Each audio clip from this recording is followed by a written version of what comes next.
गएर भर्ती गरौँ बुझ्यौ। यहाँनिर बसेर एमाले कांग्रेस दबाबा गरौ भने तिमीहरूलाई धिक्कार छ। तिमीहरू अहिले टिभी परेर आयो यहाँनिर, तिमीहरूको छोराछोरी छ नि यहाँनिर, भोलि त्यहाँ गोली खान तिमीहरूको छोराछोरी हुन सक्थ्यो। देख्छौ बुझेको छ त्यो कुरा?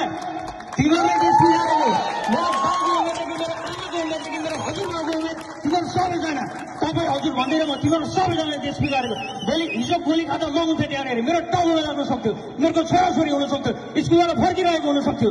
सब तिमीहरूले बिगारेको देश हो। र नेक्स्ट आनेको इलेक्सनमा अझै कांग्रेस एमाले माओवादी भन्यो भने नेपाल जाँदा हुन्छ। बुझ्यौ नि? तिमीहरू जहाँ जाँदा हुन्छ मर्दा हुन्छ, तिमीहरूको काम छैन।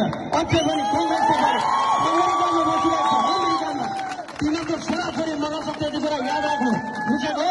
अझै पनि नाम दिन म एमाजोनमा सुनिन्छ, म एमाजोनमा काम गर्छु। त्यहाँनिर के हो त्यो तरिका? मैले देखेको एमाजोन मात्र हो, त्यहाँबाट एमाजोनको भोलिज त्यहाँ बाहिर पनि छ। यहाँनिर बिजनेसम्यानहरू छ नि, को ग्यास स्टेसनवालाहरू, को छ ग्यास स्टेसनवालाहरू, बेकार छ तिमीहरूलाई। साला पैसा खै के गर्यो तिमीहरूले? के गर्यो त्यसको लागि? यहाँनिर स्टिल ग्यास स्टेसन बिजनेस नाम फेम यताउता के छ? केही पनि छैन, धिक्कार छ। अझै एमाले माओवादी कांग्रेस सेम हो नि।